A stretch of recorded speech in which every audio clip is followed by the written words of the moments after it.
A maioria das portas de aviões não possui trancas, chaves, sensores ou códigos de acesso. Quem quiser puxar a alavanca pode fazê-lo. Um homem abriu a porta de saída de emergência e forçou a saída do avião. Mesmo com 40 milhões de voos anuais, essas portas quase nunca são abertas em voo, porque... Seu instinto de autopreservação, com certeza. Bom senso. A maioria das pessoas é esperta o bastante para evitar isso. A resposta real depende de onde os aviões voam. Qual a altura aproximada dos aviões em voo? 10 mil quilômetros? Ou estou exagerando? Acho que isso é exagero. Acho que você estaria no espaço. 25 mil quilômetros. Essa é a altura de um avião voando. Isso é muito baixo? É demais. É demais. Pode diminuir. Sim, 1000 quilômetros. 1000 quilômetros ainda é longe. 50 mil pés, eu acho. Alguns atingem até 43 mil pés. 30 mil pés. 38 mil pés. É porque eles voam tão alto. Não sei, acho que é por segurança. Provavelmente para evitar colisão com outras aeronaves e caso haja montanhas altas. Será que é por causa de mau tempo ou tempestades? Meu palpite é para evitar um clima turbulento. Acho que esse é um bom palpite. É verdade que voar a 30 mil pés proporciona uma viagem mais suave. Isso é lá em cima, na troposfera, a camada onde a maior parte do clima ocorre. Então, há menos turbulência e menos tempestades para contornar. Mas esse não é o principal motivo pelo qual os aviões voam tão alto. O maior motivo, claro, é o dinheiro. Ao subir, a densidade do ar diminui. E a 33 mil pés ou 10 quilômetros, a densidade do ar é apenas 1/3 do que é ao nível do mar.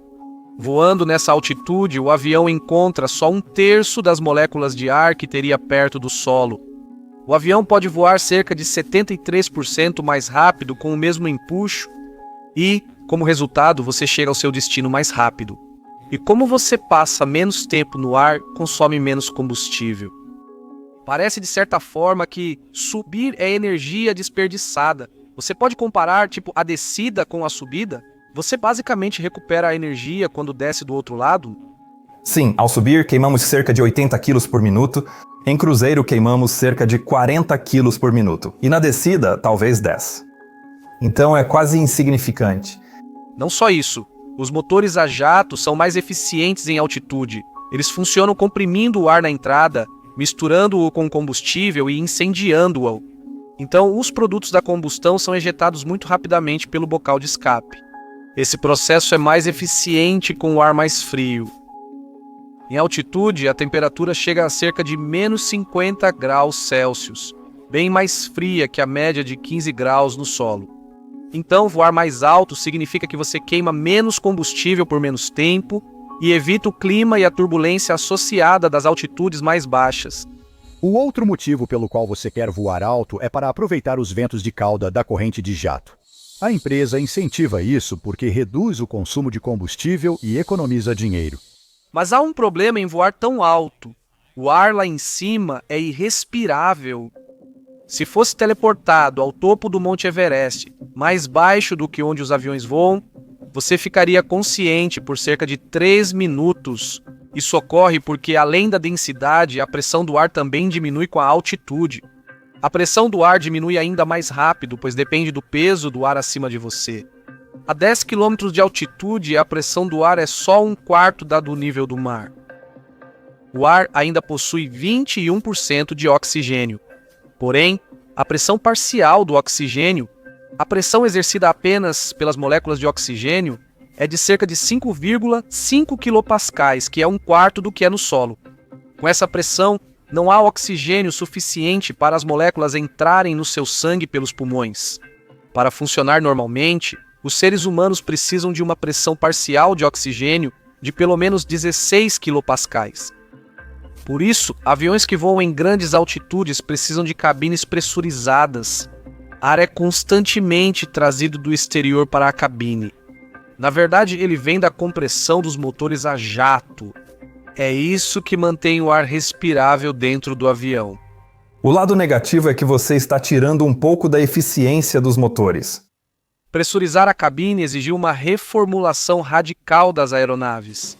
Antes da pressurização, aviões voavam até 10 mil pés, cerca de 3 km, onde a pressão parcial do oxigênio é de 15 quilopascais, no limite do que as pessoas suportam.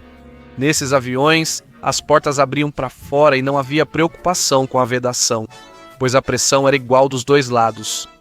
Quando os aviões foram pressurizados, todas as portas passaram a ter formato de tampão. Elas são mais largas por dentro que por fora. Assim, a pressão maior na cabine empurra a porta contra a moldura, criando vedação hermética. Quão vedada é uma cabine? É quase hermética, mas não totalmente. Você vai notar que sempre que alguém dá descarga, a pressão do ar diminui um pouco. Quando isso ocorre, é possível notar a altitude da cabine subir. E é por isso que as portas dos aviões e as saídas de emergência não precisam de trancas.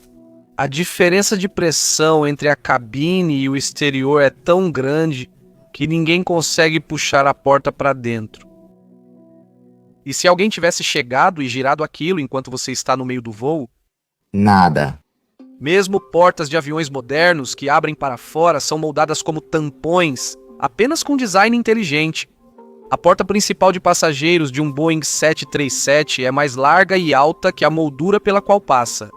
Ao puxar a alavanca, travas superiores e inferiores se dobram, reduzindo levemente a altura. No entanto, os lados ainda são largos, então a porta precisa primeiro entrar e girar. É esse movimento para dentro que é impossível em altitude. Isso exigiria uma força equivalente a levantar 9.000 quilos. As cabines dos aviões não são totalmente pressurizadas até a pressão ao nível do mar de 101,3 quilopascais. Isso é perceptível ao levar batatas fritas em um avião. É fácil de amassar no chão, mas à medida que o avião sobe, a pressão na cabine diminui e o pacote de batatas fritas parece inflar como um balão. Medi a pressão no meu avião e na altitude de cruzeiro, ela caiu para 77 quilopascais, o que significa que a pressão parcial de oxigênio era de apenas 16 quilopascais, o mínimo para que as pessoas se sintam normais. Isso tem algumas consequências inesperadas. Você acha que peida mais em um avião? Se eu fizesse isso, eu culparia outra pessoa. Acho que não. Não. Eu não posso deixar rolar. De jeito nenhum. Você acha que peida mais no avião do que em terra? Com certeza. Sem hesitar. Claro, tem a ver com a pressão da cabine, certo? Então, conforme você sobe, essa cavidade aqui dentro se expande e o ar quer sair para algum lugar. O lugar mais rápido que ele pode ir é para baixo. O pacote de batatas fritas estourou sozinho. Agora, a Estação Espacial Internacional é pressurizada à pressão do nível do mar, 101,3 quilopascais. Porque os aviões são pressurizados apenas ao mínimo necessário para transportar passageiros. Na verdade, é por um ótimo motivo. Em 1988, o voo 243 da Aloha Airlines ia de Hilo para Honolulu, no Havaí. A cabine estava sendo pressurizada, como já descrevemos, mas infelizmente a fuselagem desse avião tinha uma pequena rachadura.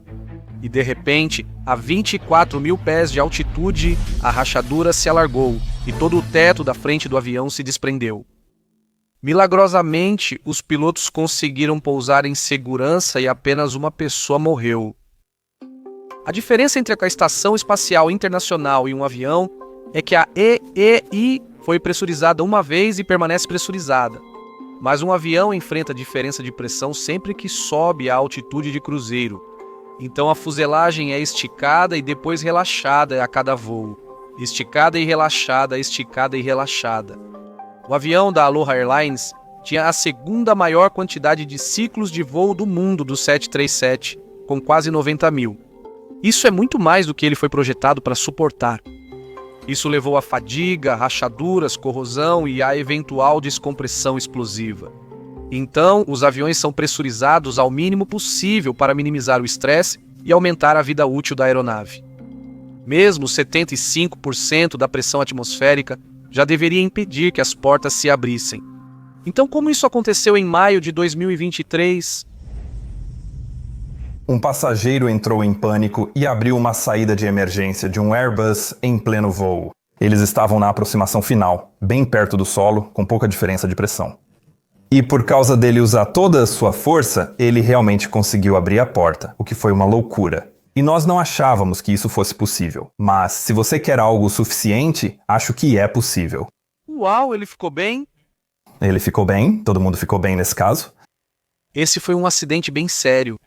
Acho que a próxima pergunta lógica é: algum passageiro já causou incidente sem querer, como esquecer de ativar o modo avião no celular? Quando você está sentado lá na pista e eles pedem para colocar o celular no modo avião, você faz isso? E por quê? Por que eles pedem para fazermos isso? Qual é o motivo? Existe um motivo? Obviamente, eles não pediriam para você fazer isso se não fosse por algum benefício. Infelizmente, eu sou meio rebelde e não sigo as regras. Você não teme derrubar o avião? Eu colocaria os de meus pais no modo avião para poder deixar o meu ligado. Sim, me preocupo, pois não quero que interfira no rádio ou algo assim. Bem, eu acho que é a interferência na comunicação. Sempre me disseram que isso atrapalha, né, os instrumentos, mas na verdade sempre mandam a gente fazer. Precisa colocar o celular no modo avião. Em 1961, a Administração Federal de Aviação, ou FAA, descobriu que alguns rádios FM portáteis podiam interferir nos sistemas de navegação dos aviões, já que usavam faixas de rádio vizinhas. E por precaução, eles proibiram quase todos os eletrônicos pessoais nos voos. Companhias aéreas podiam testar dispositivos para interferência e suspender a proibição da FAA para uso a bordo. Qualquer aparelho menos telefone, porque a jurisdição sobre os telefones é da Comissão Federal de Comunicações, ou FCC. Veja, um telefone no chão, com prédios e colinas ao redor, geralmente só consegue ver uma ou duas torres de celular ao mesmo tempo. Mas do ar, ele pode ver 10, 20 ou até mais. O receio era que 200 celulares viajando a 800 km por hora em um avião se conectassem a várias torres simultaneamente, sobrecarregando a infraestrutura. Pelo menos era isso que a FCC achava que poderia acontecer. Então, eles proibiram o uso de celulares em voo em 1991. Mas existe um problema nessa teoria. Um avião é uma grande estrutura de metal, essencialmente uma gaiola de Faraday, então deveria bloquear quase todos os sinais eletromagnéticos. Por isso, as antenas dos aviões ficam do lado de fora. Os sinais do celular só escapam pelas janelas, saindo horizontalmente pelas laterais do avião. Eles precisariam percorrer grandes distâncias até o solo. E as torres de celular, às quais seu telefone está tentando se conectar, bem, elas são inclinadas para baixo, sabe? Para captar todos os sinais das pessoas andando pelo chão. Então é muito difícil fazer uma conexão do ar, a menos que você esteja voando bem baixo. Assim, os telefones só poderiam atrapalhar as redes terrestres na decolagem ou pouso. E a FCC nunca testou se isso era verdade. Em 2005, eles foram ao Congresso e disseram que a regra que proíbe o uso de telefones celulares de 800 MHz em voo talvez não seja necessária para proteger as redes celulares baseadas em terra. Até hoje não há registro de celular causar acidente aéreo. O modo avião economiza a bateria do celular. Então por que essas regras ainda existem? Estava pilotando e, ao falar com o controle de tráfego, tive interferência e ouvi aquele... Você reconhece esse sinal, pois alguém está usando ou deixou o celular ligado. Um celular em uma aeronave pode causar algum problema? Provavelmente não. 200 fariam alguma coisa? Talvez, em vez de arriscar, tipo, vamos todo mundo atualizar o perfil do Twitter a 150 metros de altura. Em vez de dizer isso, estamos dizendo não, sabe, só mantenha eles desligados, entendeu? Aproveite o Wi-Fi lá em cima, e é isso. Mas o modo avião pode logo ser passado. A União Europeia não exige mais isso e pressiona as companhias aéreas a oferecer 5G em todos os voos da União Europeia. Podemos eliminar esse incômodo, mas ainda precisamos lidar com a comida de avião. O que você acha da comida de avião? Só consigo comer os pãezinhos, o resto tem gosto de papa. Pode ser muito boa ou pode ser muito ruim. É sem graça e com consistência diferente. Você acha que a comida no avião tem o mesmo sabor que em terra? Não. Mas o sabor ruim da comida pode não ser só culpa da companhia aérea. O ar bombeado para a cabine em altitude é muito seco. O deserto do Saara tem umidade média de 25%, mas dentro de uma cabine de avião pode chegar a 5%. Isso pode ressecar as vias nasais, prejudicando o olfato e paladar. A baixa pressão da cabine também pode diminuir sensações como a intensidade do sal e do açúcar. Mas há um sabor que parece ser intensificado durante o voo. O que você bebe em um avião? Qual é a sua bebida preferida? Suco de maçã. Suco de maçã? Sim. Interessante. Coca-Cola. Isso é o padrão. Suco de laranja ou de maçã? Gin tônica. Talvez um Bloody Mary. Você é o primeiro hoje. Sério? É. Uma pesquisa alemã com 1.000 passageiros descobriu que mais de um quarto deles pede suco de tomate durante o voo. O mais curioso é que 23% dessas pessoas não beberiam isso em terra firme. Você tomaria Bloody Mary? É comum em bares ou só servem em avião? Só tomo isso em aviões. Então por que todo mundo pede suco de tomate? Bem, pode ser por causa do barulho. Estudo de 2015 destaca a sorda tímpani, nervo que leva informações do paladar da língua ao tronco cerebral. Ela fica próxima ao tímpano, entre ossos que conduzem o som, então o barulho alto da cabine pode estimulá-la sem querer. Isso pode criar uma ilusão auditiva que intensifica nossa percepção de umami, o sabor salgado presente no glutamato monossódico, molho de soja e tomates. Eu sempre bebo suco de tomate e nunca soube o motivo. Simplesmente parecia a minha bebida de avião, ou tipo um suco de tomate apimentado. Tipo, os dois são meus favoritos. Na próxima vez em um voo, escolha algo mais doce, salgado ou experimente suco de tomate. Apesar da frequência dos voos, nossa visão sobre voar ainda é distorcida. Então por que isso acontece? Sim. Eu sei que a gente fala muito sobre acidentes e incidentes, e a gente aprofunda muito mesmo nesses assuntos. E as pessoas podem perguntar, por que você faz isso? Isso não deixa as pessoas ainda mais com medo de voar? Mas o fato é que esse é um dos principais motivos pelos quais a aviação é tão segura quanto é. O fato de termos centenas de profissionais que investigam profundamente esses acidentes significa que aprendemos com eles. Assim, cada voo se torna um pouco mais seguro. Esse, na verdade, é um dos grandes motivos pelos quais comecei meu canal, Mentor Pilot, em primeiro lugar. Quanto mais você souber, mais seguro vai se sentir.